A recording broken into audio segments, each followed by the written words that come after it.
Welcome everyone, whoever's watching. Um, the campaign recap from, was that last week? Um, Seemed to go over well with the few people that I talked to, um, for helping catch people up to speed on the happenings with the campaign, and it seems like this would be a pretty good follow-up.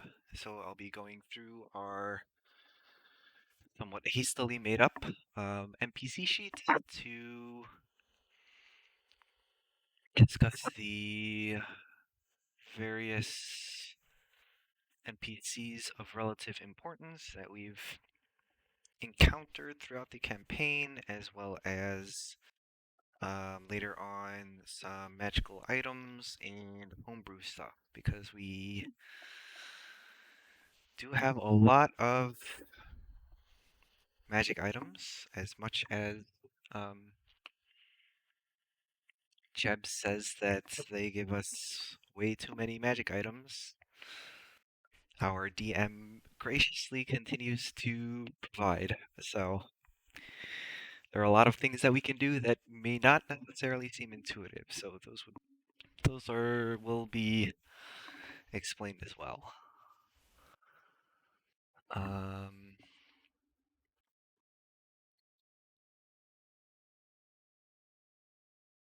so I guess we will start off with NPCs. The party, as you know, initially started off with the five player characters being Idra, Marcus, Cassian, Evelyn, and Petra. Wait, why do I have Lucia? Oh, yeah, Lucia. I was thinking Liana for a second. Um, After the death of Marcus, Lucia joined the party. After the death of Cassian, Evalier joined the party. And with the retirement of Evelyn, we very recently um, met Val, who has joined up. Um, there are a lot of different factions and a lot of locations that all of these NPCs are associated with. Not exactly sure the best way to organize them, so I've kind of gone with like tags, which I mean Control F only helps so much, but I had previously attempted to organize by Empire versus Dynasty, and that only got so far, and then we started exploring into other places. That wasn't exactly the best way, so but whatever, we'll get through this. Um, so the first NPC that we met, Milana Olios of Den Olios. She is a dynasty general. Um, she was the one who was assigning our group our first couple of missions. She sent us off to the Ashgard garrison to start the war. She then tasked us with rescuing Ymira from imprisonment in Hupperduke, and then sent us off to Zadash to retrieve the first beacon from the Empire. Our first target during that mission to the Ashgard garrison was Talinel Ellen, a general of the Righteous Brand. We ended up capturing him during our attack, and he is currently being held prisoner. He was interrogated by the army at some point, and we have not heard from him since. Also part of that first mission, Elia and Amara, Righteous Brand soldiers, who were basically the general's bodyguards.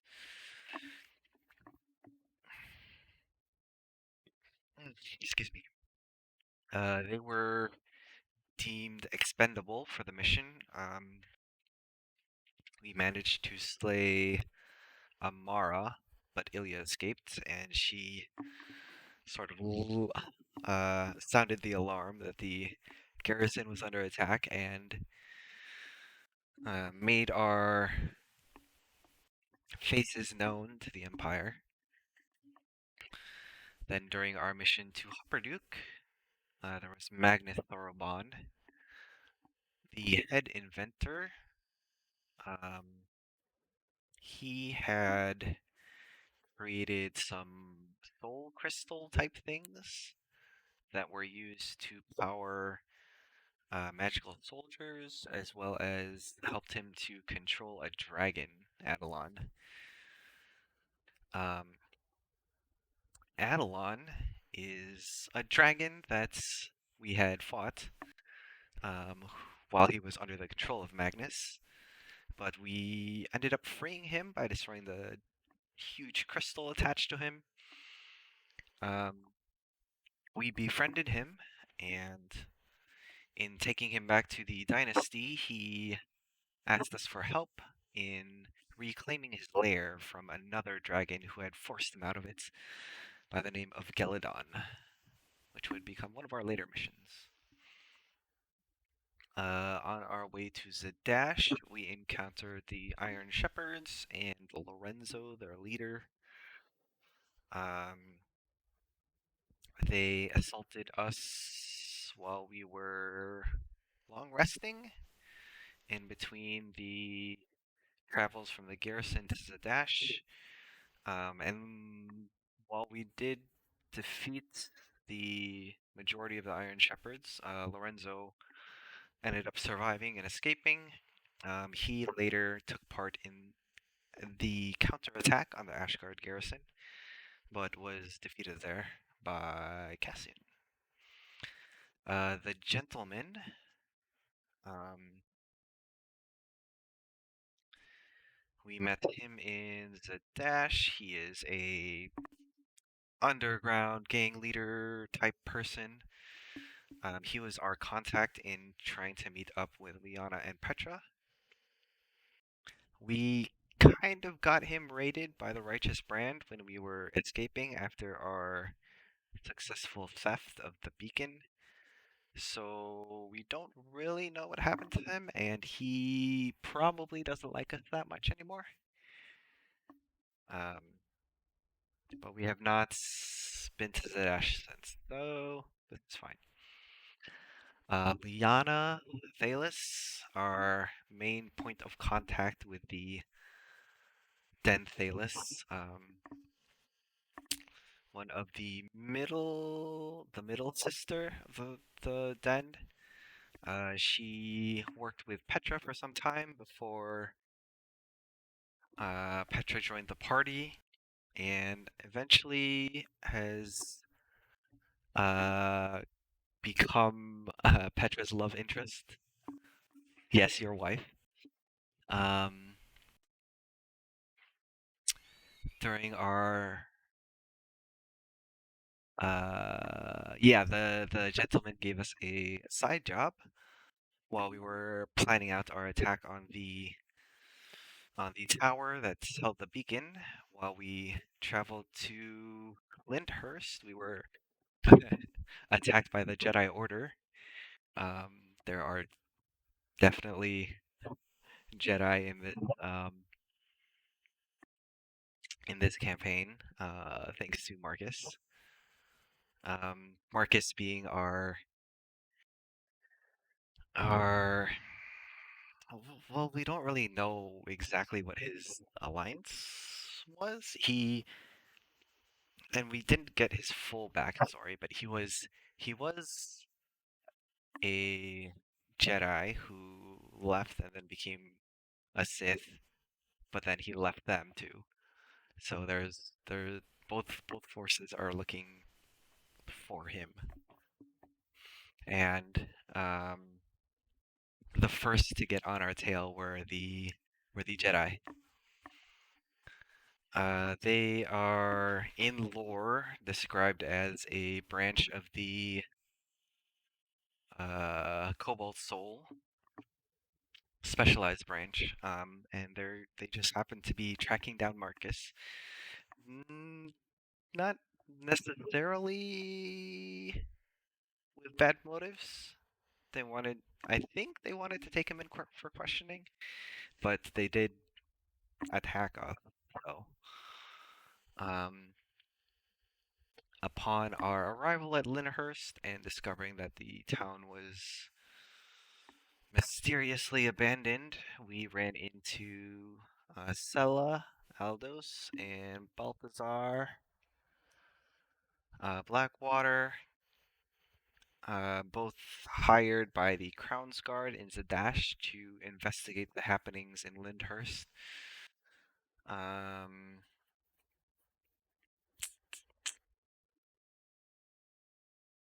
Partners, we did run into them again later in Zadash in the aftermath of the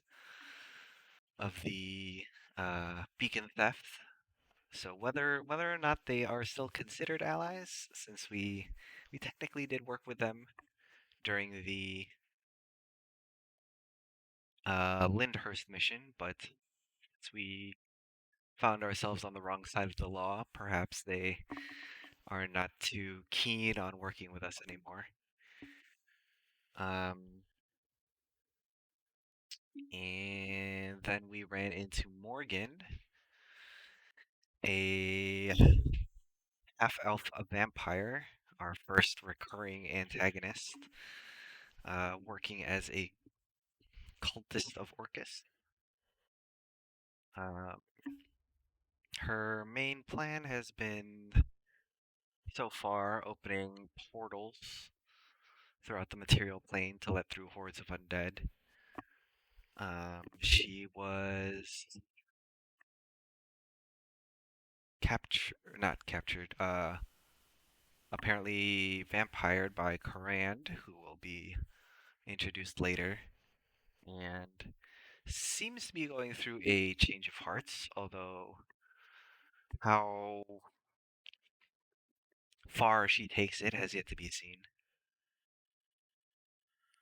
Um,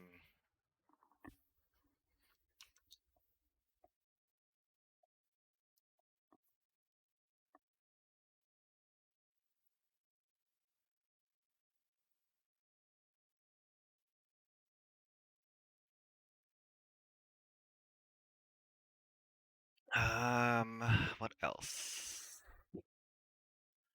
So in we also had partook in a fighting tournament, um, and encountered the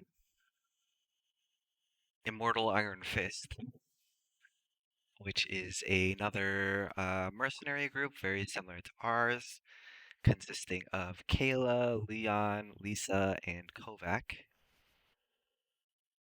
Korvac. That's a typo. Um, Korvac. Korvac. Save changes. Um, Kayla is a cleric of the Wild Mother.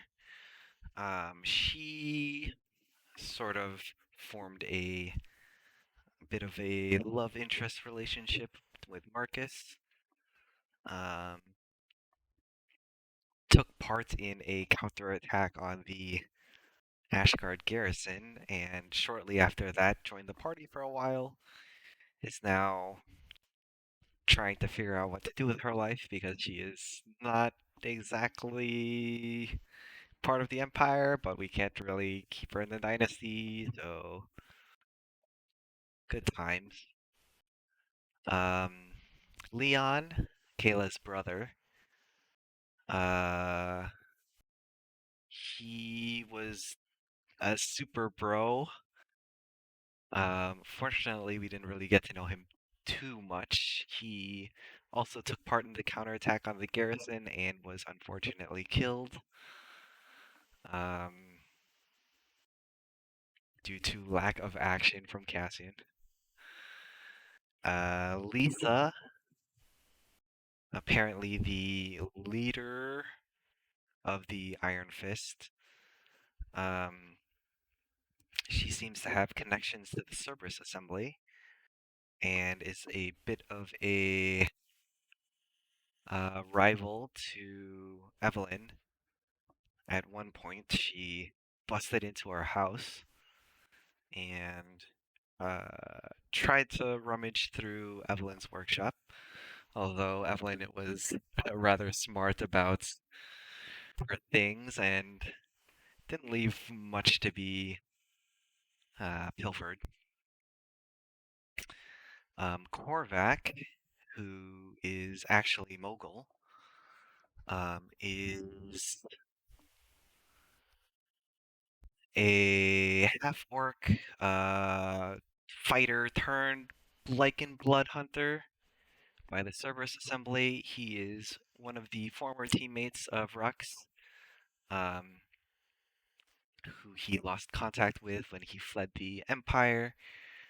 Um, Rux has tried to communicate with him at multiple points throughout the campaign, but it seems like he is not himself, and he suspects that he might be mind controlled by some sort of magical necklace. There are the very important Empire people that who were watching us during the tournaments. Orentha, the Lawmaster of Zadash, Wyatt, the Starosta. Not exactly sure what position that is. And then two Archmages of the Cerberus Assembly, Ormid Haas and Trent Ikathon. Everyone, all of whom seem to be very interested in how amazing Evelyn was, and all wanting to hire her for different reasons. Um, it was shortly around that time where we were introduced to Cassian's patrons as well. Nidhogg, a fire hydra, and Arathathor, a white dragon. Um, we get a bit of a lore dump about them later on, but long story short, um, they are two halves of a whole known as the Elder One, um, a being that was created by the Betrayer gods in order to protect the uh, the races on Exandria from the elements. Nidhogg being in control of fire and Rathator being in control of ice. They are currently sealed away in their own respective elemental planes, and Cassian was on a quest to free them, sort of, in exchange for doing his bidding for him, but that didn't go very well. Um, there is Torog, the Crawling King, a uh, betrayer god. He is the god of torture, slavery, and jailing.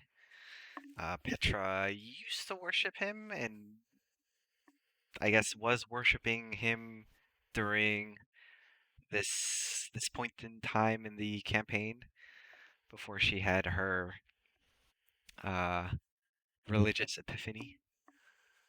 Um, but there were, well, no, actually all the cultists we encountered were Orcus cultists. But Torog himself wanted Petra to go and release one of his champions in the Ghostlands, to which we almost did, but luckily did not. Um, there's the Cobalt Soul, which is a order of monks that worships Ayun.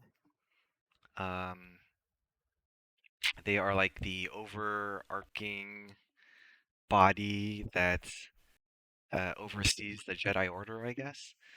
And they act as a foil to the Cerberus Assembly.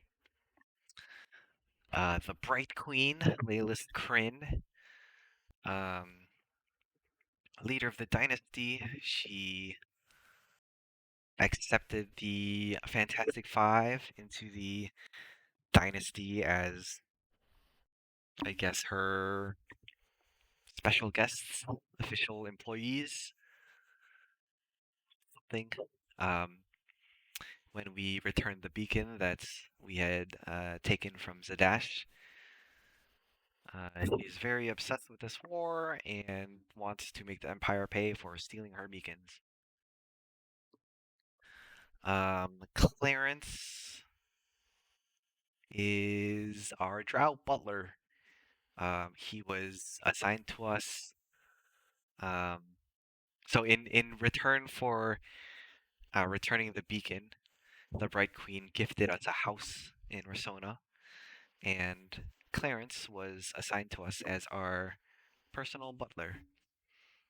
He apparently used to work for Denthalis, and the house that we were given was old Denthalis property that they just casually gave to us. Um, Viola and Vincent, recurring magic shop owners in Rosona. Very cool. Make a bunch of items for us. Orcus, the demon prince of undeath, is another one of the betrayer gods, one of the major antagonizing forces in this campaign. His cultist followers are trying to get the Horn of Orcuses and are working together with the Sith in order to attack the prime deities. Karand seems to be the lead follower, the mastermind behind all of the cultists' activities. And Morgan is one of her underlings. They're working to spread the undead all over the place. Um, Geladon is the evil dragon who attacked Adelon and kicked him out of his own lair. Um, she was the one who injured his leg in the first place, which is what led him to Hupperduke in search of help. That's where we ran into him. During some downtime in Rasona, um, Cassian went off to find something to do, and in looking for a fight ring, he ran into an old air quotes friend, Torim, an orc. He was apparently an old partner. They used to work together on mercenary jobs, but he backstabbed him and stole 3,000 gold from him, which Cassian never forgave him for. um, Vesdar, a, sorcerer, an old teammate of Rux's, was a friend, helped him get to the dynasty after leaving the empire. Tries to help out every now and then whenever he can. He's done some exploring of his own and research. Um, Aorin Jagantoth, the Pinstripe Man. Um, this is the sponsor, I think would be the right term, because he's not actually a mercenary, but I think he is like quote unquote leader of the Iron Fist, although um, Lisa is like the actual group leader, but they take orders from this guy. He probably has connections to the Myriad, and Petra knows him, sort of. She spent like 2 whole sessions trying to perceive him and couldn't, but we eventually figured him out. Um, the Luxon, main deity of the dynasty, worshipped by like all the Drow ever. Um, Petra eventually grows to worship them. Um, it is a religion that's ro- not rotates, revolves around dunamancy, rebirth, and the um, what's the word? The existence of multiple timelines, multiple possibilities. Um,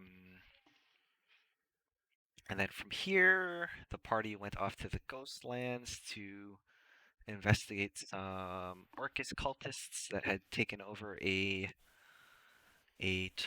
temple of Torog. And here we run into a whole bunch of people who are taken prisoner. One of whom is Corvus, a Drow guard who was on patrol in the Ghostlands. He got captured and taken prisoner. We eventually hired him as a bodyguard for our house. And then Juna, um, a human woman, part of the Raven Holt tribe in the Ghostlands, which is a tribe of blood hunters. She was also kind of doing the same thing, but she was like with a group of orcs on patrol for the Ravenholt tribe. Got captured, and we released her and her fellow orc brethren. And then in the depths of the temple, we encountered Morgan once again, and her like evil party consisting of Eska, a human woman who is neither undead nor a worshipper of Orcus, apparently. Um, just a random human cleric wanting to help Morgan for some reason.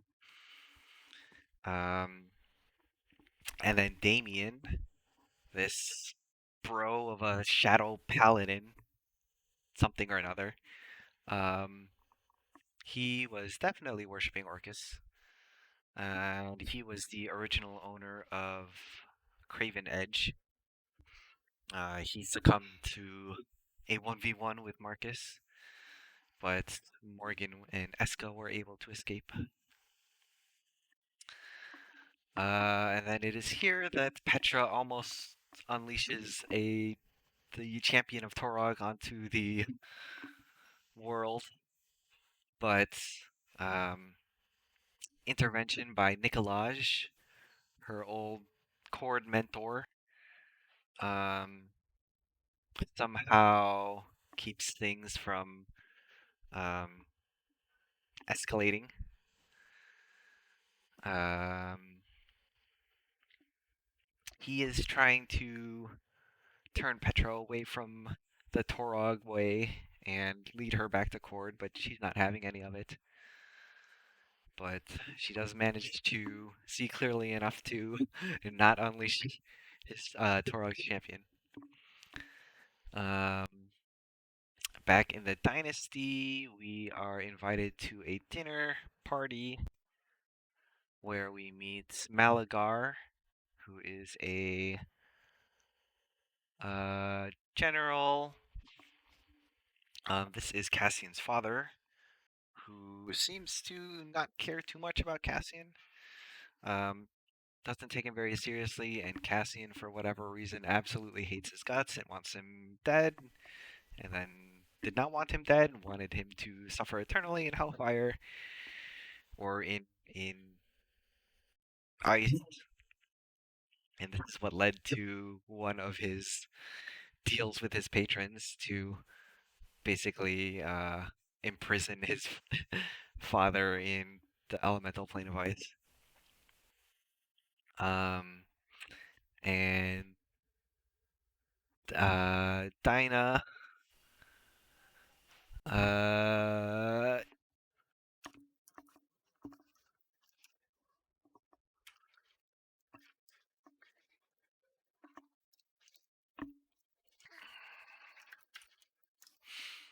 um,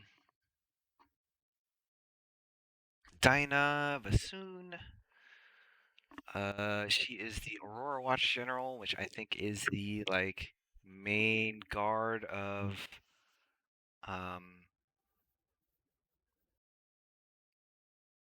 of the like dynasty. Um, she is Cassian's stepmom. Um, there was a rather intense assassination attempt at the dinner party, and we ended up joining forces with her to protect all of the high-profile guests. Um, we also met Callie and Lucian, who are Cassian's step siblings. Um, of very little relevance, I presume. Um, meanwhile, back at home, because uh, Marcus was brooding over the battle at the Temple of Torog, he encountered Lisa as she broke into our house, along with one of his old friends from the Jedi Order, Jax. Uh, came in and had a bit of a stressful fight with one another, trying to lure him back, but Marcus wasn't having it. Um, after the uh, botched attempt of the dinner party attack, we are approached by Kuana? I don't remember how to say her name. Um, the Dusk Captain. This is the second in command of the dynasty and the wife of the Bright Queen. Um, there are a bunch of undead who are spawning like around the city, and she asks for our help in defending the town, which we do. We find a cave that leads underground, where a bunch of the undead are coming from. Find a portal. There is a random drow who tries to help us, and when we get to the portal, it turns out that the drow is not really a drow, but is actually Matt, um, one of the right-hand men of Archmage Ludinus Deleth. He is a human, although I think he is a vampire at the moment. I don't know if we know that for sure, but um, he seems to be okay with working with us. His motivations are unknown, probably scouting us out, but um, the fight underground against the vampires and the undead didn't go too great, but he helped us destroy the portal and then teleport it away. Um, And then in the aftermath of that, we met Alora Thalis, the youngest question mark Thalis sister. I feel like ages are not relevant when it comes to the Thalises because of flux and rebirth and all that jazz. But I believe she's the youngest. Um, she is a cleric of the Luxon, of course. Um, she.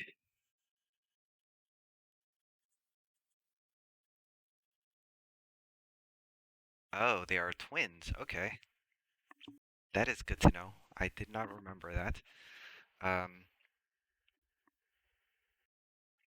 she is very excited about the Luxon.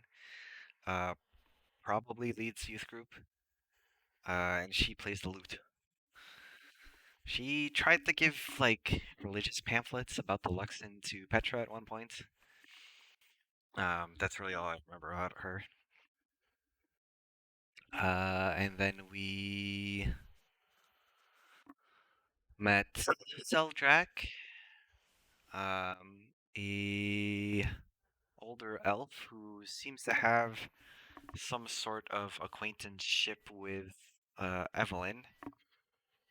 He was a sorcerer who was supposed to be working with us on the coast job that is to come after, supposed to come up next. But we had at this point decided to help Adelon get his lair back.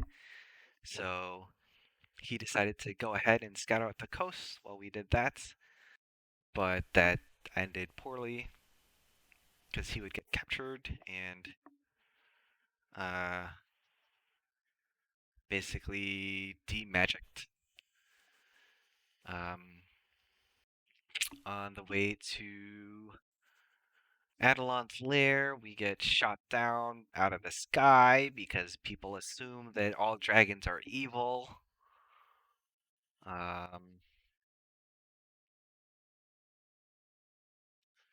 and we end up meeting Gunhild, who is the lead Glassblade, which is the city guard of Urlis. Um, she is just wary because of Geladon's army, and I guess Geladon herself, who are kind of wreaking havoc in the area. Um,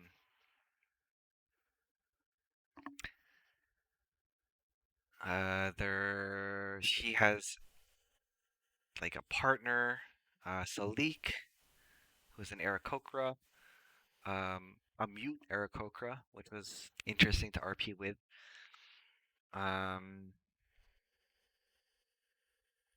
we end up bringing Adelon into town because they shot out his leg, and of course it was the mechanical leg. Um, so we had to get that repaired in town. Um, and then we meet Thara Stonebrand. She is a cleric of Moradin, um, who was fleeing the. What was she escaping from? She's escaping from like the ice orcs, the like Geladon's army, basically. She and a couple of other dwarfs managed to get out. Um,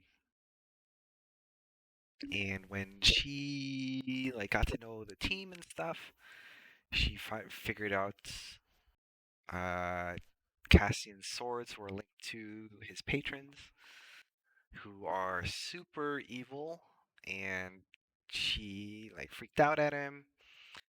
Gave us a huge lore dump of the history of Nidhogg and Arathator, and basically like uh, confiscated his swords and offered to take them over to Vasselheim for us for safekeeping. Um, after we got back to Uthadern. Um, we defend Orlis for a while, but the ice giants in charge of Geladon's army attacks. We manage to fend them off, but Cassian does Cassian things and uses fire to try to keep them at bay, but he doesn't have a backup plan, and the fire spreads, and he ends up burning the whole town down. So that ends up orphaning a whole bunch of kids, one of whom is Dallin, a dwarf kid. Um, he sort of bonds with Marcus a little bit, kind of. They have this like pseudo brother father son bond type thing. Although the party is very opposed to him adopting a kid, considering Marcus is super young and we are a freaking mercenary group. Um, he also severely hates Cassian because obviously he burned the city down. Um, we somewhat convince him to stay at an orphanage in Uthadern, but then Marcus dies, so that's probably the last we're gonna see of this kid. Um, in Uthadern, we meet Kada, an elf bard blood hunter person. Um, she is also uh, another former partner question mark of Cassian's. They used to work together at some point. He asks her for bard lessons because he's done with the whole warlock thing. Um, Rux recognizes that she has a lichen sent to her, and they discuss blood hunter stuff. She explains I guess, blood hunters in general, the Claret Order, the Ravenhold and Ravenheart tribes in the Ghostlands and in Rumblecusp, and encourages him to reach out to them. We also run into Archmage Ephesius Ludan of the Cerberus Assembly. He is in Uthadern at the same time as us, trying to get Uthadern to join an alliance with the Empire. Um, Thankfully, he's one of the more agreeable members of the Cerberus Assembly. We sort of work together-ish. Excuse me. In helping to save the king of Uthadern. Um, there is Calum Tumblecarve and the Tumblecarve clan family. He is the elder brother of the family. One of the lead glassblades in Uthadern. He was, yes, uh, Ephesius, what's his nuts, Utlan. We could never remember his name because Ephesius is such a weird name. And he's not one of the like more common, I guess, Cerberus Assembly guys like Ormid or Trent. Uh,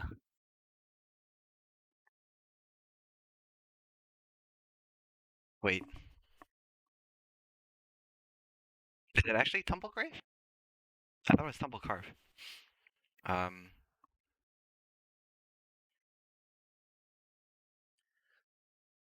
but where was I?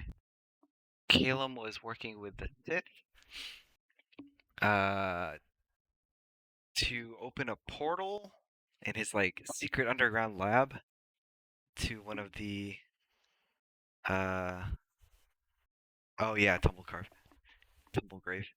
Um to basically teleport a whole bunch of supplies and like a stormtrooper army from one of the Star Destroyers up in space.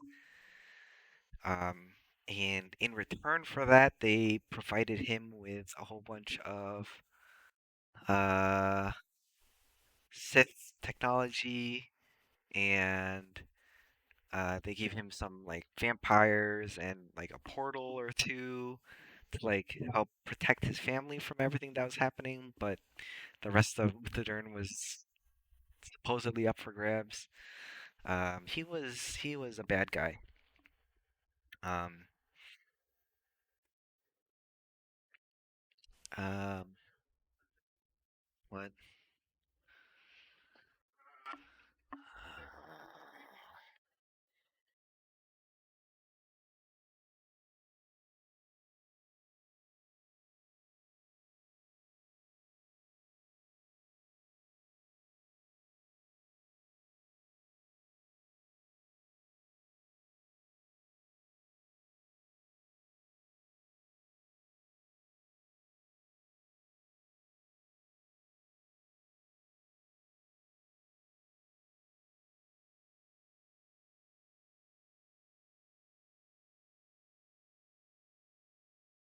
Okay, hello.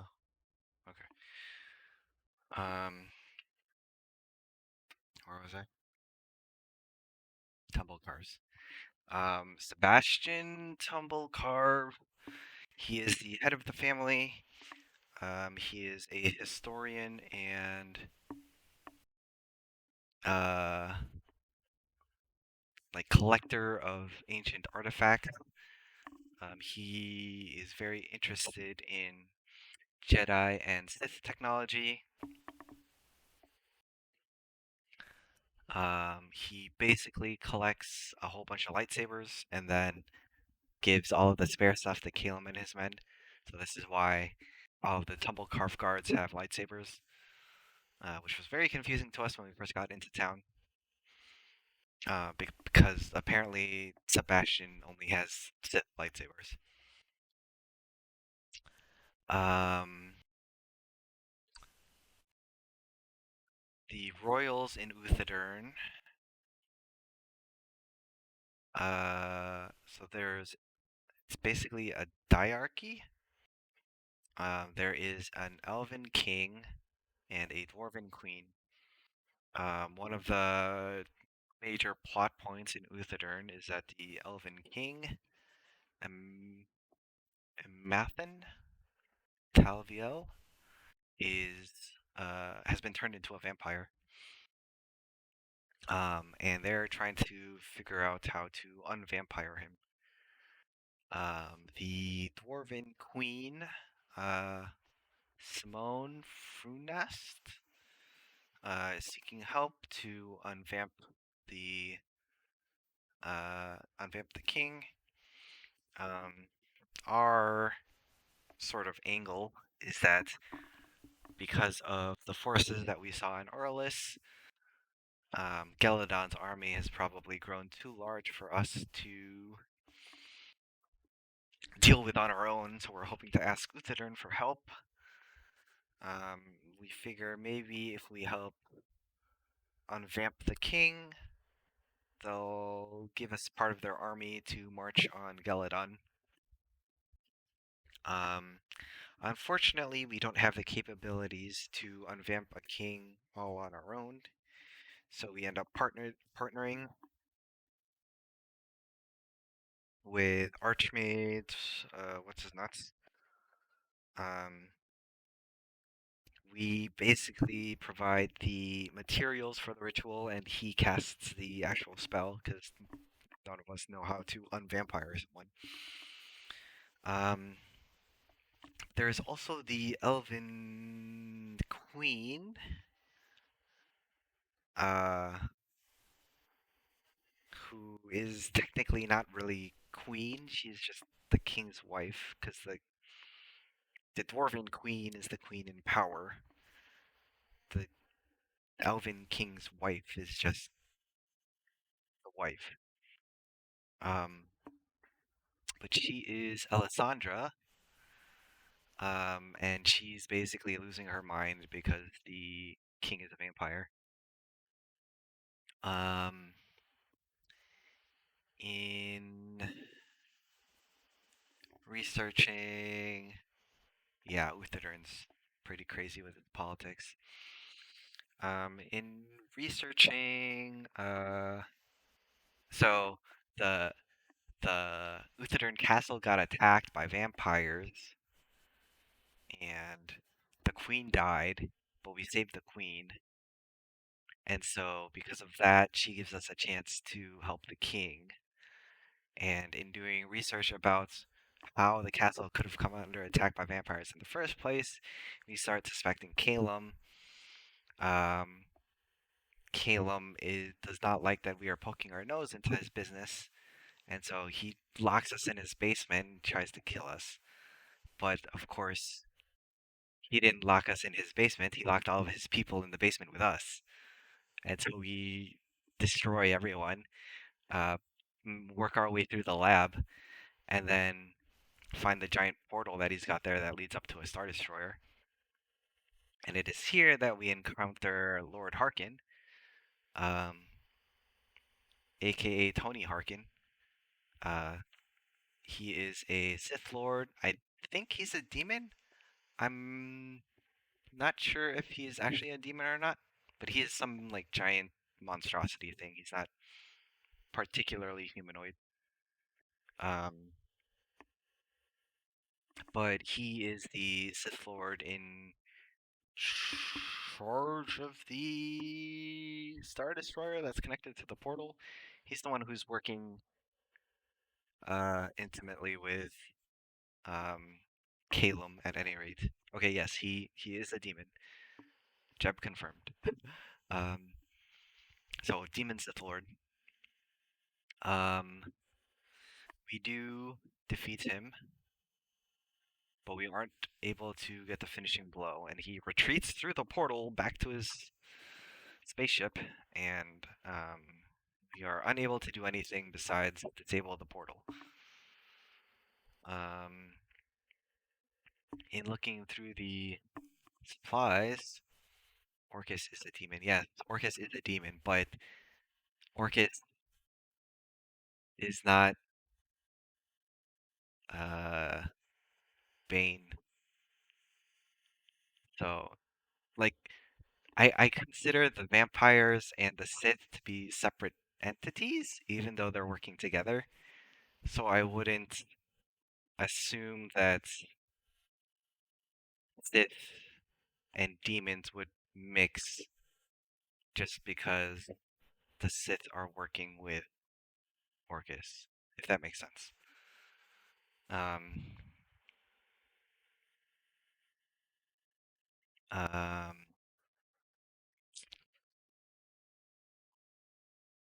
I mean, now we know, but we didn't know that at that point. Um, so in researching the supplies at the lab, we discover that we learn about Karand, who is the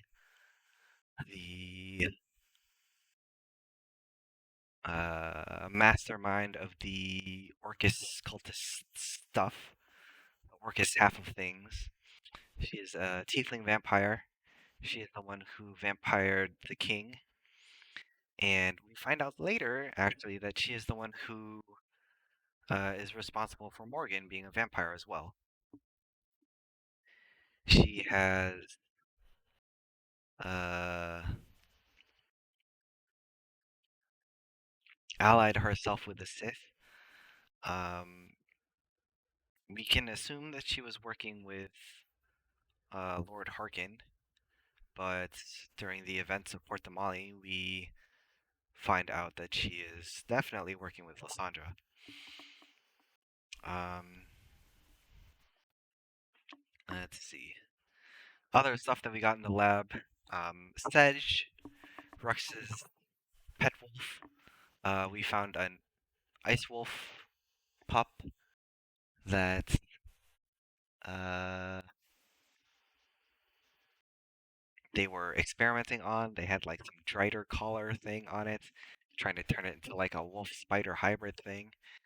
Um, Rux rescued it and they formed a bond. Um, After Rux's arm surgery, said she got artificially aged to not familiar, but companion age, I guess. So she's like useful in combat, basically. Um, and then Minerva, um, we found the remains of a couple dragon eggs and then one actual regular dragon egg. Turns out that Calem's people took Adelon's eggs from his lair and we're researching them. We saved the egg, and it actually hatched while Marcus was looking after it. So the dragon formed a bond with him, thought Marcus was her dad, which Adelon eventually gave his blessing to. Um, and Marcus was eventually going to become a dragon knight, but that obviously didn't end well. Um,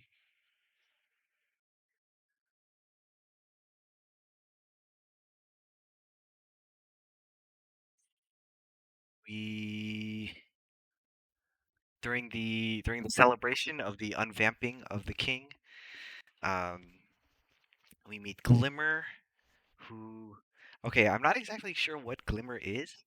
I kind of assumed because of the like wind imagery and stuff that he's an air genasi, but he could totally be something else. Um, but at any rate, he's the party tattoo artist and drug dealer. Um, he uh gave the um yeah, see, I assumed that he was an air genasi, but apparently he's not. But we don't know what he is. He is a creation of Bahamut, is what he told us. So who knows what that entailed, but there's a lot of like crazy wind imagery and stuff, so he's something. Um but yeah, he gave a bunch of uh what's it called? Tattoos to Cassian and Petra at the party. Gave them some dank spice stuff. He comes back a couple times, so he's a pretty standard NPC for us now. Um, we are granted our army, and we march on Geladon. While infiltrating the lair, we encounter Bupo, who is a very small kobold child. Um, Apparently, his tribe got wiped out by Geladon's forces, and he's the last one left. Um, we see him fearing for his life, being attacked by some Yetis, and we manage to rescue him, and he won't leave us alone. So we end up taking him back to the dynasty, and Petra and Liana um, basically adopt him because he only speaks Draconic, and there aren't any like beast. Uh, what's the word? Like orphanages in Arizona. So it's not like they can just drop him off somewhere. Um, In the aftermath of the battle, once we defeat Skeledon, we are able to loot the dragon horde a little bit. Um, Adelon lets us take some stuff, and Cassian gets a new sentient weapon. This one being possessed by Morag, a Fey spirit. It's a sentient whip. It's basically just a like trickster fairy type thing that wants to pull pranks on everyone. Um, I guess a step up from his previous swords, but I mean, a prankster is not great considering Cassian's track record, but we deal with it for a while. Heading back to Rasona, Rux heads over to the Ravenheart tribe or Ravenholt tribe to ask um,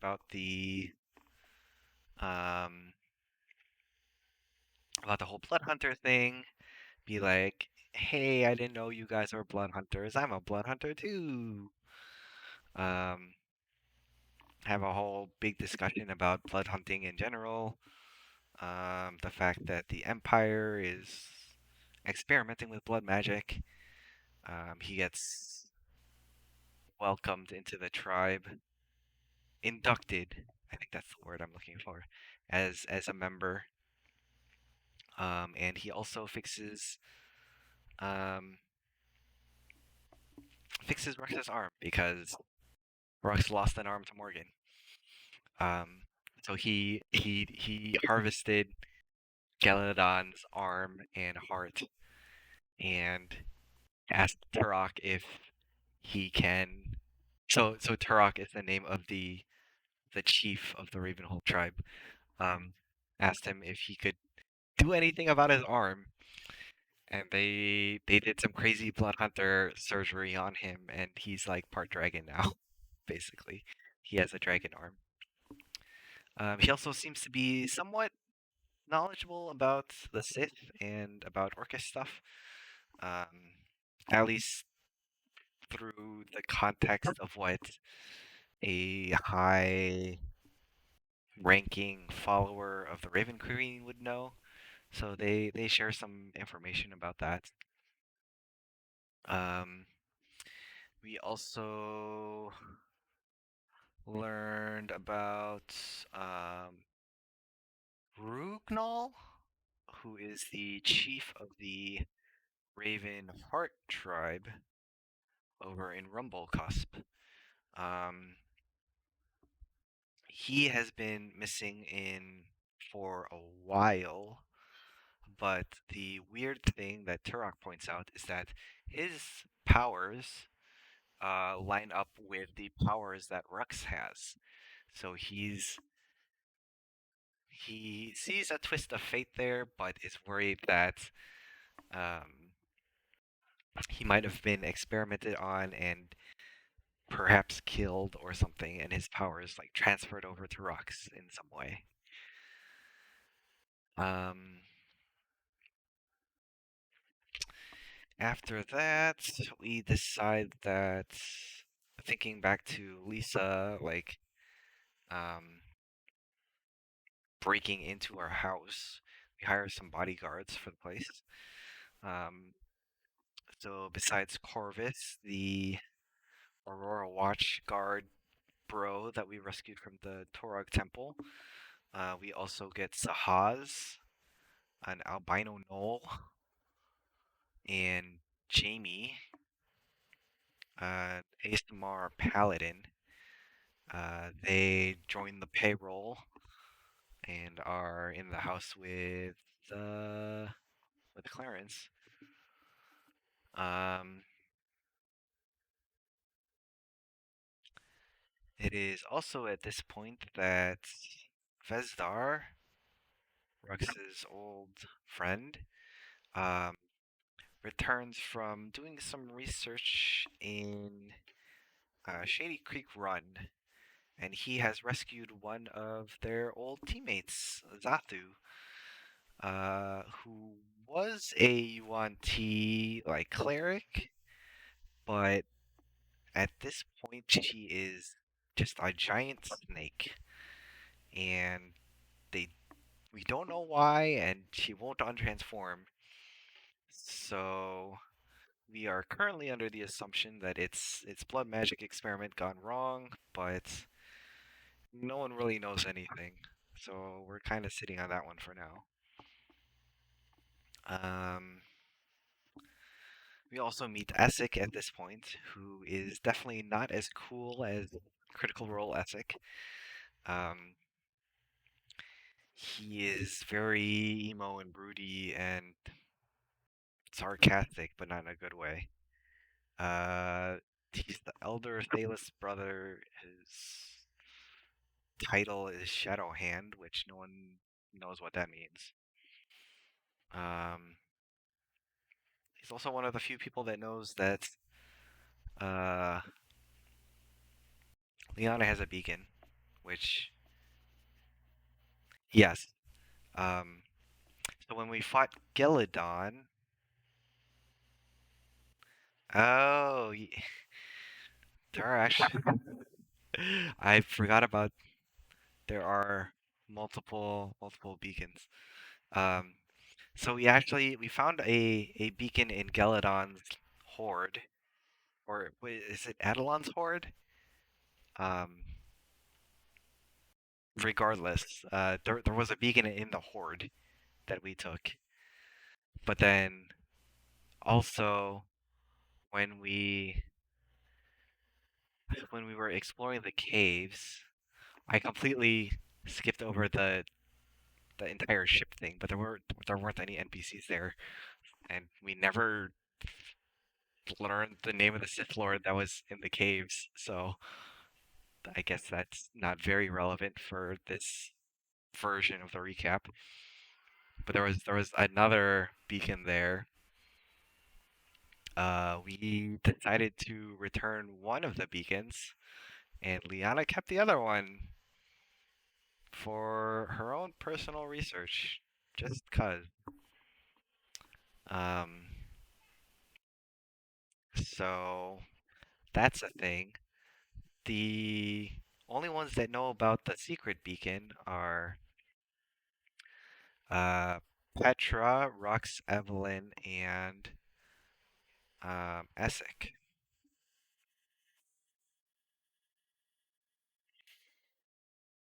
So that's the thing. Um, After that, we move on to the coast arc. Essek teleports us begrudgingly over to not Nicodranus. Um, I forget which town he teleports us to. He also um, very, what's the phrase that I'm looking for?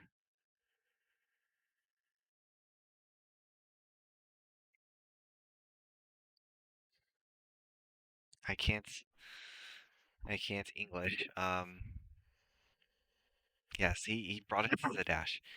Um, but like we teleported into this kid's room, and he just without batting an eye, he just modified memoried her.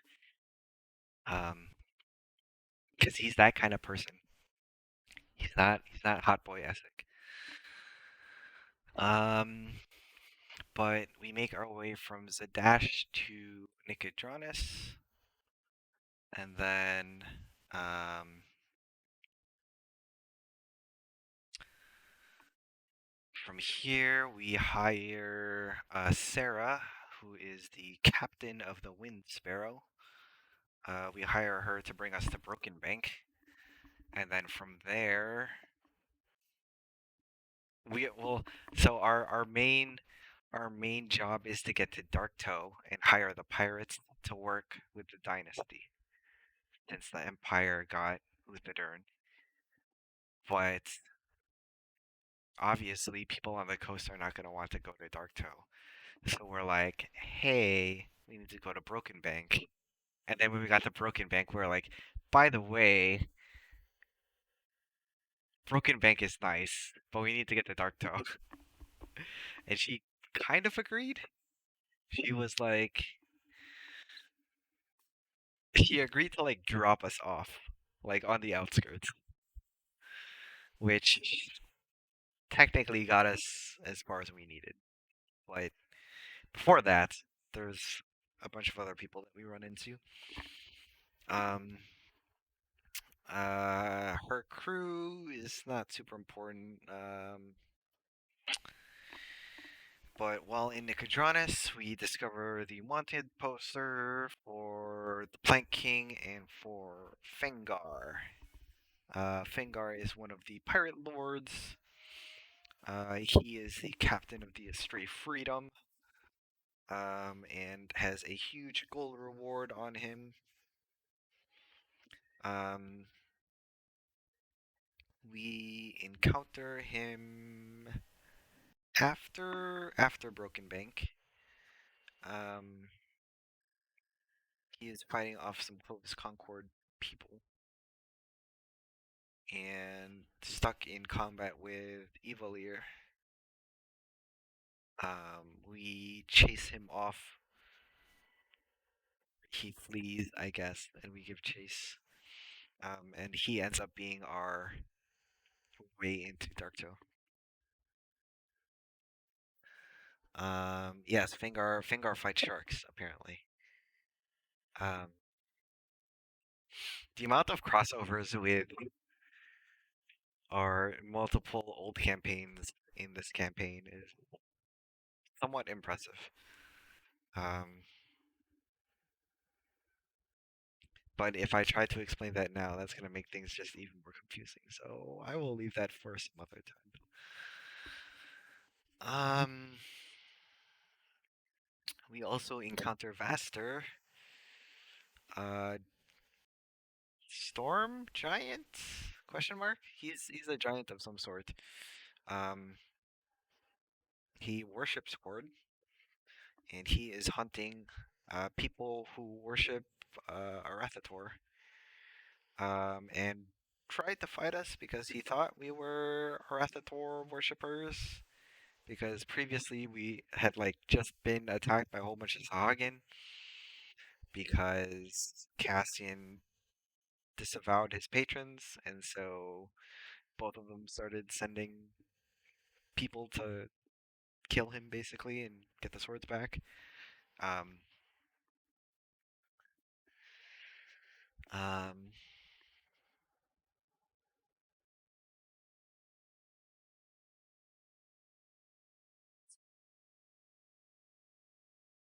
um, but yeah, we fight Vaster, and uh, he's pretty much a bro. Um, and gets into this whole like we're gonna have a cord duel because Petra has like cord armor, but she definitely doesn't worship cord anymore. And so we kill Vaster, but because Petra was lying about worshiping cord, his soul basically doesn't get the pass. Um, and he gets stuck in his own amulet. Um, and Petra basically just carries him around for fun, to try and like free his soul and let him pass on to Valhalla. Um, Faster's cool. He doesn't hold a grudge. He just brings up the fact that Petra lied about worshipping Cord like all the time whenever he's introduced. Um,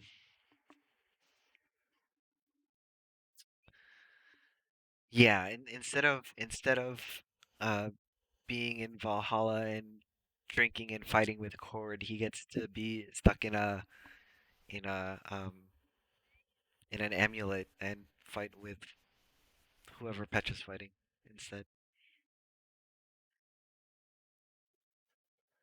Um,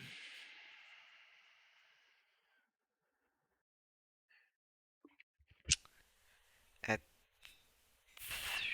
oh yeah, Marcus dies after the after which fight? The Sahagin fight, I think, because of Craven Edge.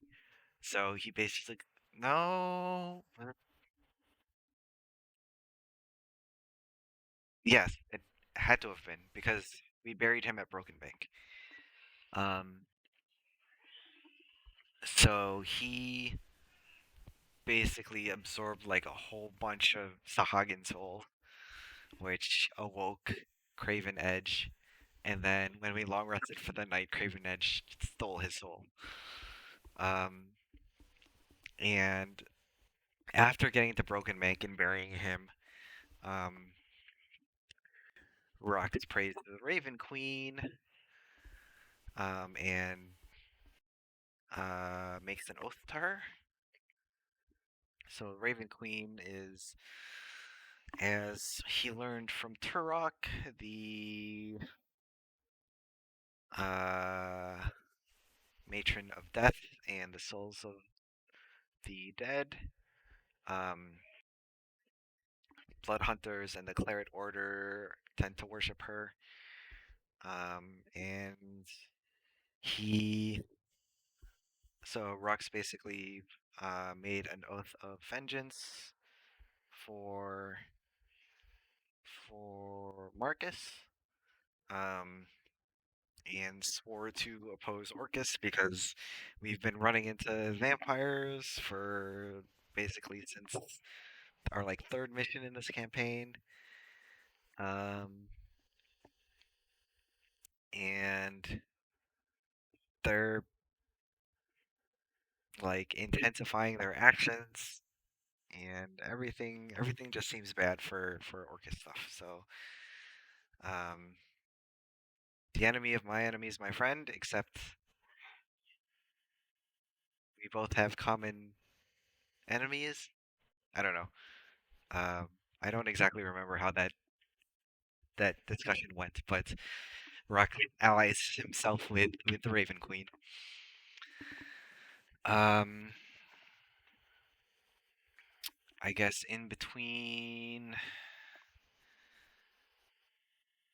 um, in between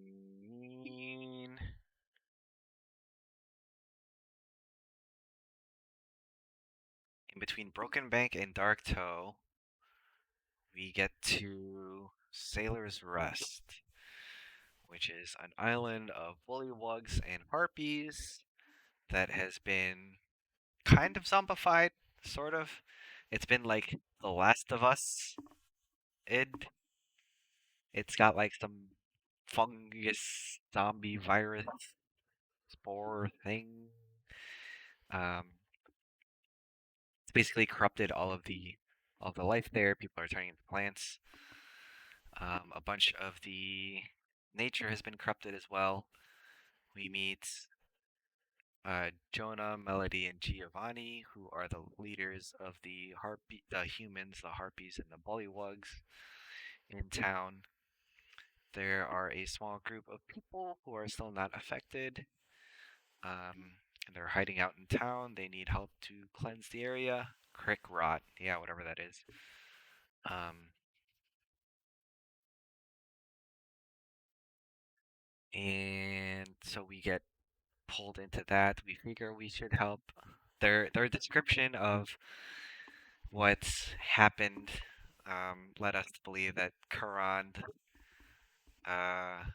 Karan's doing. Um, so we decide to help them out.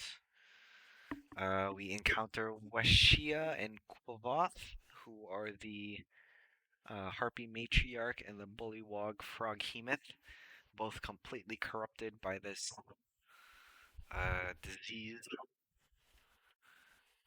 We also meet Issa, who is a dryad, who is supposed to be protector of the forest, but was also corrupted. We fight them, and we win, but Washia ends up killing Cassian.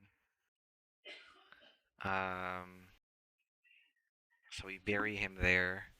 We sacrifice uh, Morag to cleanse the tree that was corrupting the whole place, and the island is cured. Um, Everything is fine, and then we run into Fengar and Evalier. Um, Lynn Redwood. This is the captain of the Red Heaven. He's part of the Clovis Concord, I think. Um, he was uh, transporting Evalier to somewhere or another. Um, IDK. But we run into them fighting Fengar. We help them out. Fengar runs away. We give chase because if they get away, then Darktoe's gonna know about us. So we give chase. We fight Fengar again. He also has a right-hand man named Connor, who is this like mage, um, super annoying, counter spells, flies around, uh, gets into this rivalry with Lucia as the two casters of the group. Um, we beat up Fengar. Uh, they want to escape with their lives, so we negotiate, and they agree to take us to Darktoe and introduce us to the Plant King if we don't kill them and we don't turn them in. So, I mean, they're not rivals, but they had a good rivalry during the fight. Um, so yeah, we leave Sarah. Oh yeah, Kayla was with us for this. So, oh, I forgot about the whole counterattack. So when the Sahagin attacked, um, we were on the verge of a TPK, and there was like this sharktopus that was attacking Sarah's boat. They just wanted Cassian to like sacrifice him to the sea hag, who was leading the Sahagin tribe. So we were like, fine, take Cassian, leave us alone. We gave him the teleport stone, and they like dragged him underwater, brought him all the way over to the Arathator temple, and then he teleported back home. So he had to figure out a way to meet up with us on Broken Bank. Um, and long story short, he got from Rasona to the Ashbourne garrison to go find Liana. Um, and that also happened to be at the same time that the Empire had their counterattack on the Ashgard garrison, which included Kayla, Leon, and Lorenzo. There was combat. Cassie met Lucia there. They fought. They killed Lorenzo. Malagar showed up. Leon blinded Liana. Malagar killed Leon. Uh, and Cassian was like, "Oh, hey, you're Kayla." Um, Liana eventually teleported Cassian, Lucia, and Kayla to Broken Bank, and because Marcus had died, so we needed a replacement character. So Lucia came in. But also since Kayla was there for Marcus, we we had taken her in to protect her and help her meet up with Marcus, but Marcus had died. She couldn't go back to the Empire because we had taken her in as a prisoner for the dynasty, and we couldn't just leave her to the dynasty because they'd probably torture her. So Liana brought her to us, and then so she was with us during this whole thing. Um, she helped with the cleansing of the Sailor's Rest, and then when we got to Darktoe, she left with Sarah. Um,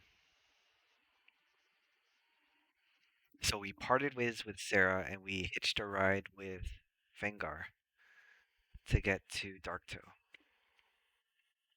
It is there that we meet all of the pirates. We meet the Plank King, Goliath dude, who agreed to the alliance. Ranbar, a Minotaur, follower of Nidhogg. Um, Sagape, Medusa, follower of the Raven Queen. Um, and then Lysandra, who is an elf. She is definitely a Sith Lord. Um, Lots of bad stuff happens. So the pirates ally with us. Um, we they end up turning Darktoe into a floating city, bring it all the way to Port Damali. Turns out more than half of the pirate lords are actually allied with the Sith. Um,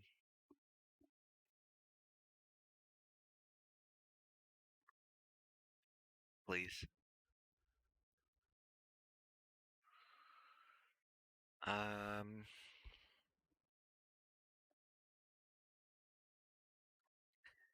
so during the attack on Port Damali, everyone's true colors come to light. Also, the uh,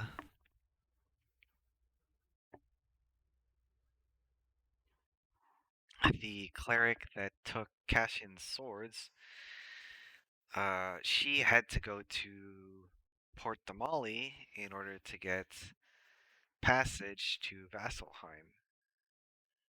So Ranbar led an attack on Thara to try and steal the swords because he was a follower of Nidhogg. Um, Lysandra has this whole Odium slash Bane monologue. Uh,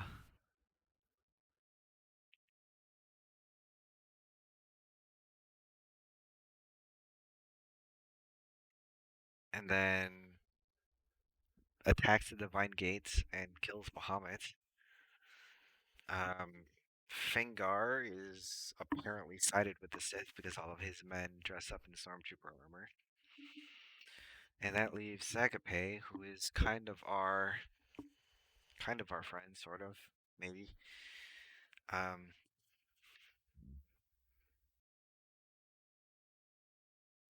um,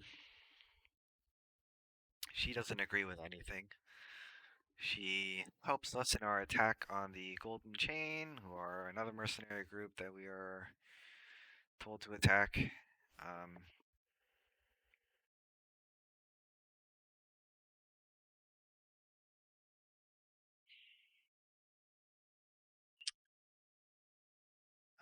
Evelyn and Petra head down to get to Evelyn's family. Uh, Darian is one of Sagapay's pilots that helps transport us all over the place.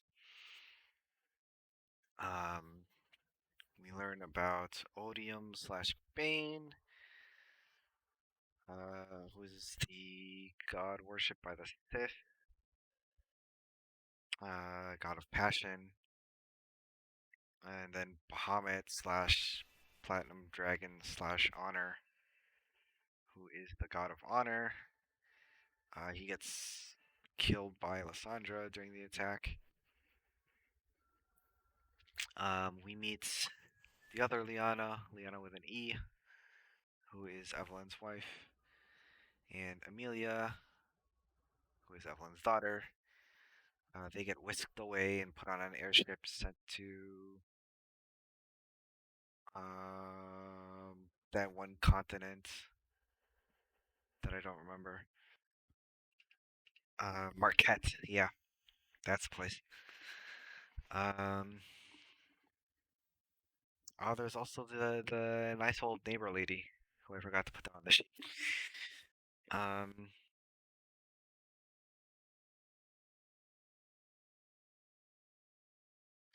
but we do manage to rescue the wife and kid.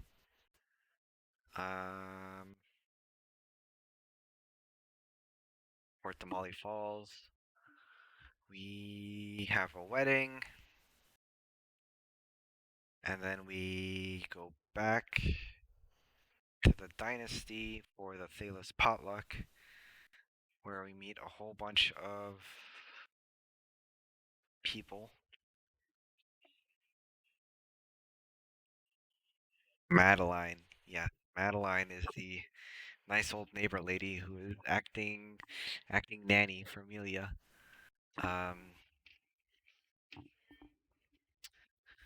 but the Thalos potluck is a thing. We meet Varen Thalos because there aren't enough Thalos siblings yet. Um, he is Alora's twin, youngest Thalos brother, probably. He's stationed over in Bazazan. He protects all of uh, the what's it called? The Betrayer God temples from outsiders. He is also some crazy storm bringer, whatever class thing. Um, the potluck happens. We talk to a whole bunch of noble people. We basically meet a whole bunch of NPCs from the past. Uh, all the like general folks, like the generals, the army people. Um, we also meet Zephyr Olios. Don't really know much about him except he is a very tired old man. He is Val's mentor, who is basically dropping Val off onto us. Val being our new character for Evelyn after Evelyn has retired.